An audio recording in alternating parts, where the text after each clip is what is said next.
여러분 안녕하세요. 2월 28일 월요일 아침입니다. 하나님께서 오늘도 참 좋은 날 선물로 주셨네요. 말씀 보면서 기도하면서 하루를 또 시작하도록 하겠습니다.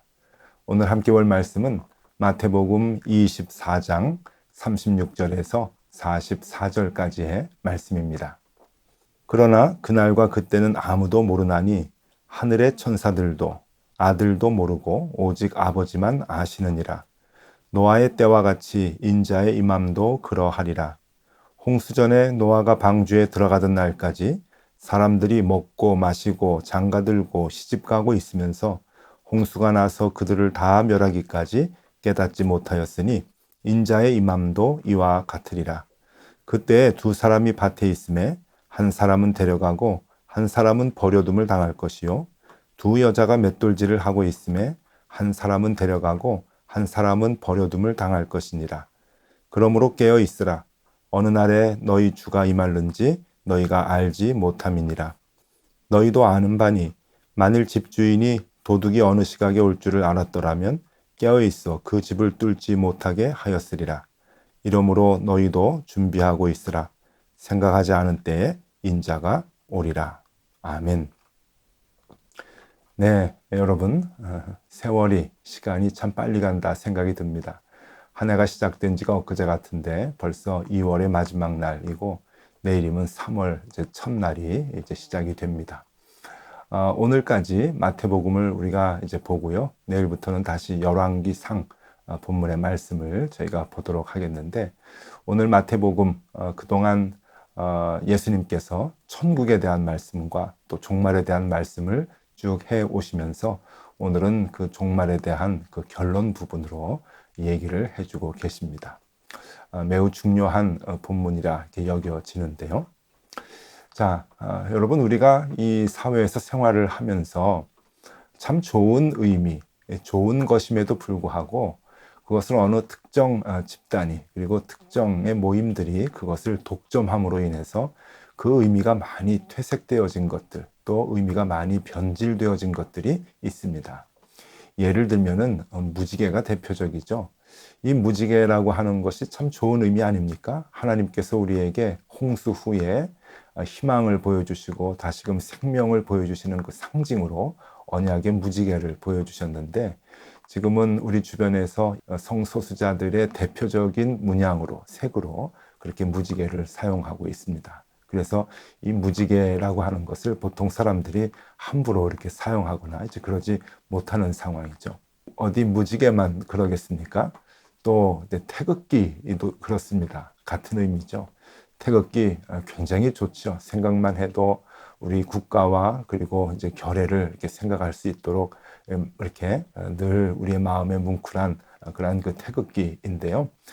그런데 이 정치적으로 보면은 또 보수적인 분들이 이 태극기를 독점함으로 인해서 그 태극기의 의미가 지금 많이 그 왜곡되고 또 훼손된 그러한 그 모습이 우리 사회에 있습니다. 원래는 그런 것이 아닌데 특정 집단이 이게 독점함으로 인해서 그 성격이 조금 변화되는 그러한 그 모습들을 우리는 종종 봅니다.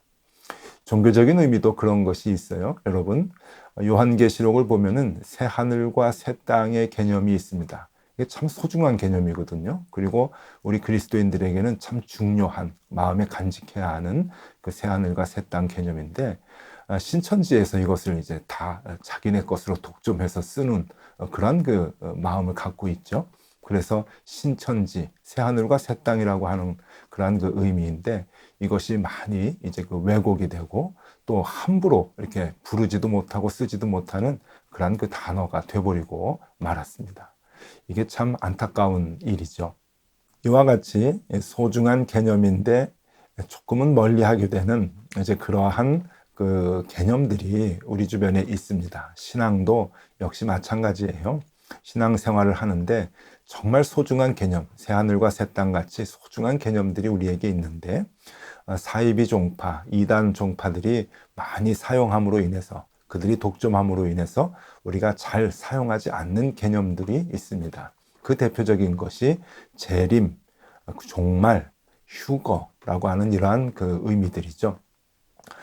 예수님이 재림하실 때 우리가 다시 하늘로 들려 올라간다라고 하는 휴거의 개념, 예수님의 재림, 그리고 그 종말의 개념, 이러한 것들은 어떻게 그 사이비 종교들이 참 많이 사용을 하는 그러한 그 소재들입니다.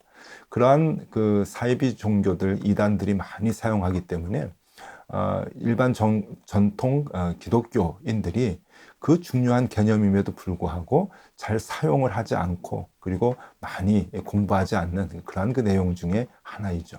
그래서 어떤 신학자는 이 현상을 이렇게 얘기합니다. 이단 사이비 종파를 이용한 사탄의 전략이 바로 기독교인들로 하여금 종말과 재림에 대해서 무관심하게 하는 것이다 라고 하는 말이에요. 무감각하게 한다.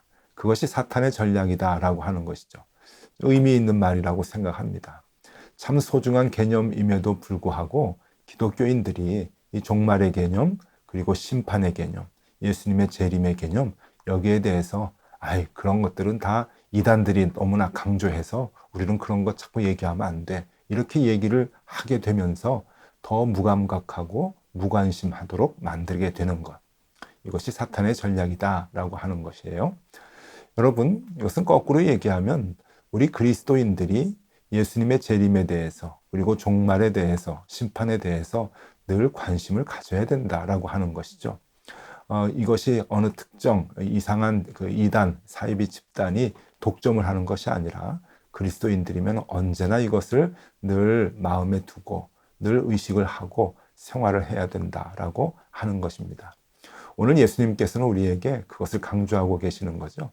너희가 살아가면서 종말의 때를 늘 기억을 해라. 종말이 언제 올지 모른다라고 하는 것을 말씀하고 계십니다. 그 날과 그 때, 그 시가 언제인지 모른다.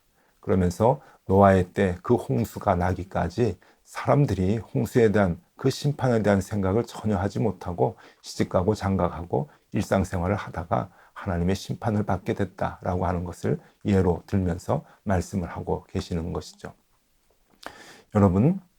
여러분들은 어떠세요? 매일매일 생활하시면서 종말에 대한 생각을 늘 마음에 두고 생활을 하십니까? 예수님의 재림과 심판에 대해서, 세상 끝에 대해서 우리가 어떻게 심판을 받을 것인가 라고 하는 것을 늘 생각하며 살아가십니까? 그렇지 못하죠. 저부터 많이 그런 생각을 소홀히 하면서 사는 것이 저희의 모습입니다. 이렇듯 우리는 늘 종말에 대해서 관심을 늘 적게 갖고 살아가고 있는데 오늘 주님께서는 그것을 다시 한번 우리에게 상기시켜 주시네요. 자, 여러분, 우리가 이 종말에 대한 생각을 한번 깊이 해볼 필요가 있는데 이 종말은 우리에게 그 두 가지로 나타납니다. 두 가지의 종말이 있는데요. 한번 정리를 해드리면은 첫 번째가 세상의 종말이라고 하는 겁니다. 세상의 종말. 그러니까 이 예수님의 휴거, 또 예수님의 재림, 그리고 심판, 이런 것들이 나타나는 이 세상의 완전히 끝, 종말의 때를 의미하는 것이죠. 여러분, 이 때가 반드시 있습니다. 성경의 말씀은 모든 것이 사실이죠. 이미 이루어진 것도 있고요. 그리고 이미 이루어진 것을 우리에게 증거로 보여주는 것은 앞으로 이루어질 것이다 라고 하는 예수님의 말씀, 성경의 말씀이 이루어진다고 하는 것을 얘기해 주고 있는 것이죠. 자, 앞으로 세상에 종말이 있다. 네, 반드시 있을 것입니다. 예수님의 재림과 휴거, 그리고 심판, 이런 것들은 우리에게 반드시 나타나는 것이죠. 또 하나의 종말이 있는데 그것은 개인의 종말입니다. 우리 개인적으로 이 땅의 삶의 그 종말을 맞이하는 것인데 죽음을 의미하는 거겠죠. 우리가 이 땅을 살다가 이제 그 죽게 되면은 여러분, 우리 개인의 종말을 의미합니다. 모든 것이 다 끝나는 것이죠. 자, 이렇게 종말은 두 가지로 우리에게 다가오는데 어느 것이 먼저 올지 여러분 아무도 모릅니다. 개인의 종말이 먼저 올지 그리고 아니면 세상의 종말이 먼저 올지 우리는 모르죠. 우리는 대체적으로 개인의 종말이 먼저 오겠지라고 생각을 하지만 여러분, 그건 아무도 모릅니다. 예수님도 모르고 천사도 모른다고 말씀하고 있지 않습니까? 내일 종말이 올런지 그리고 나의 개인적 죽음이 먼저 올런지 모르겠지만 여러분, 세상의 종말과 개인의 종말은 반드시 오게 돼 있습니다. 어느 것이 빨리 올런지 우리는 다 모르지만 우리는 의식하며 살아가야 된다고 하는 것이죠. 이 세상의 종말과 개인의 종말 사이에 신학적으로 여러 가지 논쟁이 있고 또 이론들이 있습니다. 시간 차이는 어떻게 될 것이냐, 개인의 종말이 먼저 있고 난 다음에 세상의 종말까지 죽은 자들은 어디에 있느냐, 뭐 여러 가지 신학적 논쟁이 있지만 그 신학적 이슈들 우리가 다 알 필요는 없습니다. 그냥 세상적 종말과 개인적 종말, 이 모든 것이 이제 종말에 이제 임하는 모습들인데 어느 것이 먼저 오든지 종말은 우리에게 반드시 찾아오게 되어 있습니다. 그렇기 때문에 예수님께서는 언제 그 종말이 올런지 모른다. 여러분, 우리의 개인적 종말도 마찬가지 아닙니까? 우리가 오늘 아침에 눈을 떴다고 오늘 밤에 편안하게 잘 수 있는 것, 그걸 누가 확신할 수 있겠습니까? 오늘 어떤 일이 일어날지 모르고 우리가 어떤 병에 걸릴지 모르고 언제까지 살지 아무도 모릅니다. 여러분, 그런 가운데서 주님께서는 우리에게 그러기 때문에 종말을 준비하라라고 말씀하고 계시죠. 종말이 어느 때 올지 모르기 때문에 너희들은 그것을 항상 준비하며 살아야 된다라고 말씀하십니다. 오늘 42절에 이렇게 얘기하시네요. 그러므로 깨어 있으라. 어느 날에 너희 주가 임할는지 너희가 알지 못함이니라. 네, 어느 날에 주가 임할는지 알지 못함이니라. 여러분, 세상의 종말에 대한 이야기인 것 같지만 이 말씀 안에는 개인의 종말도 다 포함이 되는 것이죠. 개인의 종말이 먼저 올런지 세상의 종말이 먼저 올런지 잘 모르지만 그 날이 언제 올지 우리는 모르며 하루하루 살아가게 된다고 하는 겁니다. 자, 그러면 주님께서 우리에게 깨어 있으라 라고 얘기하는데 이 종말을 의식하면서 깨어 있는 삶을 산다고 하는 것이 무엇일까요? 여러분, 그것은 매우 중요합니다. 우리가 종말을 의식하면서 살아갈 때 이 종말에 대해서 어떻게 우리가 생각하느냐에 따라서 준비의 모습이 많이 달라질 수가 있는 것이죠. 여러분, 이 사진을 한번 좀 보시면은요, 1992년도 10월 28일에 예수님께서 재림하신다, 세상의 종말이 임한다 라고 그 당시에 다미선교회라고 하는 이단 집단에서 그날을 선포하고 정말 그날이 종말이 오는 것으로 믿고 있었습니다. 여기에 속해 있는 모든 신도들이 여러분 직장을 다 그만두고 한 곳에 모여서 집단 생활을 했죠. 공동체 생활을 하면서 낮에는 밖에 나가서 이걸 이제 전하고 있습니다. 10월 28일 날 예수님이 재림하신다. 우리는 휴거된다. 너희들도 살아야 된다. 그러면서 막 이제 전하는 겁니다. 여러분, 국내에만 전한 것이 아니고 해외에도 막 나가서 전도하고 막 이제 그랬었죠. 10월 28일 그 당일에 한번 모습을 보시면은요, 한데 이렇게 모여서 흰 옷을 입고 열심히 기도를 하면서 휴거를 기다렸던 그런 그 모습들이 있습니다. 자, 여러분, 깨어 있으라라고 하는 게 무엇일까요? 깨어 있는다라고 하는 것. 우리가 종말이 언제 올지 모르고 종말이 곧 오기 때문에 우리는 깨어 있어야 된다. 직장 생활 다 그만두고 가정 생활 다 쓸데없고 돈 버는 경제 활동 아무런 의미가 없으니 다 팔아서 우리가 교회에 바치고 우리 교회에 모여서 집단 생활하면서 저렇게 손들고 기도하면서 주님의 때를 맞이해야 된다. 이것이 깨어있는 것일까? 실질적으로 그 당시에 이 선교단체는 이단이죠. 이 이단 선교단체는 깨어있는 것을 그렇게 가르쳤습니다. 깨어있어라. 직장 다니면 안 된다. 정신 차려라. 모여서 기도하고 주님께서 자신들을 휴거시킬 것을 이제 기다리고 있었죠. 근데 여러분, 깨어있는다라고 하는 것, 우리 기독교인들이 굉장히 이것에 대해서 아주 중요하게 생각하고 이것에 대해서 바르게 생각을 해야 합니다. 깨어있는다라고 하는 것이 무엇일까요? 그것은 예수님께서 이미 말씀을 해 주셨습니다. 이 천국을 얘기하는 마태복음 24장에서 예수님께서는 13절에 이렇게 말씀을 하셨죠. 그러나 끝까지 견디는 자는 구원을 얻으리라. 끝까지 견디는 자는 구원을 얻으리라. 이 세상의 그 종말의 때에 많은 징조들이 있는데 너희들이 핍박을 받고 어려워하는 그러한 그 모습들이 분명히 있는데 그 가운데서 너희들이 끝까지 견뎌야 한다. 종말을 의식하고 견뎌야 한다. 그것이 깨어있는 것이다 라고 얘기하는 건데요. 여러분, 우리가 지난번에 마태복음 24장 13절 말씀을 공부하면서 묵상하면서 한번 살펴봤던 건데 너무 중요해서 다시 한번 여러분들에게 말씀드립니다. 끝까지 견디는 게 무엇일까? 여러분, 마태복음 24장 전체의 모습을 보면 끝까지 견디는 것 세 가지라고 말씀드렸죠. 첫 번째, 서로 사랑하는 것이다. 사랑이 없어져서 미움만이 있는 이 상황, 그것이 말세의 징조인데 그 가운데 그리스도인들은 서로 조건 없이 사랑하는 것, 그리스도의 사랑을 갖고 품어주고 사랑하는 것, 그것이 우리가 끝까지 견뎌야 하는 모습이다라고 하는 것이고, 두 번째는 참된 진리를 선포하는 것입니다. 여기서 내가 그리스도다, 저기서 내가 그리스도다, 그리스도라고 칭하는 사람들이 너무 많이 나타나서 거짓 복음을 전하게 되는데 그 가운데서 우리는 참된 진리를 선포하고 참된 진리를 우리의 삶으로 증인으로 보여줘야 한다고 말씀을 드렸죠. 여러분, 굉장히 중요한 개념입니다. 우리가 이 말세 때에 어떻게 생활해야 되느냐? 복음의 증인으로 정말 참된 복음을 갖고 살아가는 사람으로 우리는 보여줘야 할 의무가 있는 것이죠. 그 책임이 우리에게 있다고 하는 겁니다.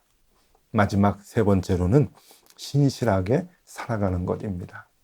말세 때 깨어있는 것이 무엇인가? 그것은 잘 견디는 것인데 견디는 건 어떻게 견뎌야 하는가? 신실하게 생활하는 것입니다. 다 거짓이 난무하고 다 거짓된 삶을 살아가는 그때에 진실이 무엇인지 사람들이 알면서도 모르는 척하고 또 모르고 거짓을 행하고 거짓을 말하는 그때에 여러분, 우리가 진실하게 신실하게 살아가려고 애를 쓰는 것, 그것이 그리스도인들의 참된 모습이다라고 하는 것입니다. 여러분, 오늘날 사회가 어떻습니까? 사랑, 예전에 비해서 사랑이 많이 건조해진 것 같습니다. 그렇죠? 사랑이 많이 모자랍니다. 아예 사랑을 찾기가 참 힘이 듭니다. 자, 그리고 거짓 복음이 너무 난무합니다. 여기저기서 자신이 그리스도라고 칭하는 사람들이 너무 많이 나타나서 이 복음을 자꾸 흐리게 하는데 그럴 때일수록 우리가 이 복음에 대해서 진실한 말씀을 증거해야 되는 의무가 있는 것이죠. 또 거짓이 너무 많습니다. 거짓도 여러분 여기저기 사회 모든 분야에서 거짓이 난무하고 거짓을 행해놓고도 다 잡아떼고 모른다고 하고 그것이 참이라고 얘기하는 이 시대에 우리가 살아가고 있습니다. 무엇이 참된 뉴스고 거짓 뉴스인지 모를 정도로 혼돈 속에서 살아가고 있죠. 그런 가운데 우리는 진실을 말하고 또 진실을 얘기하고 증언하는 그러한 삶을 살아야 합니다. 여러분, 깨어있으라라고 하는 것이 무엇입니까? 그리스도인의 정체성을 지키는 것입니다. 그리스도의 정체성을 가지고 끝까지 견디는 것, 사랑하고 그리고 참된 진리를 얘기하고 그리고 진실되게 생활하는 것. 여러분, 그 마음을 잃지 않고 우리가 생활해야 할 것입니다. 자, 종말이 언제 올런지 모릅니다. 개인의 종말, 세상의 종말 반드시 올 텐데 그것이 오늘이 될런지 내일이 될런지 1년 후가 될런지 우리는 모릅니다. 그렇기 때문에 우리는 깨어서 견뎌야 하겠죠. 하나님의 말씀 붙들고 이 말씀대로 하루하루 성실하게 잘 살아서 언제 종말이 와도 기쁨으로 주님 앞에 서는 우리들이 되었으면 좋겠습니다. 오늘도 그렇게 깨어 살아가는 하루가 되실 수 있기를 바랍니다. 기도하겠습니다. 하나님, 개인의 종말이나 세상의 종말이 와도 두려워하지 않게 하여 주옵소서. 깨어 있어서 끝까지 견디는 믿음의 삶을 오늘도 살아내게 하여 주시옵소서. 우리와 함께 하여 주시기를 빌며 예수 그리스도 이름으로 기도드립니다. 아멘. 네, 함께 기도하시겠습니다.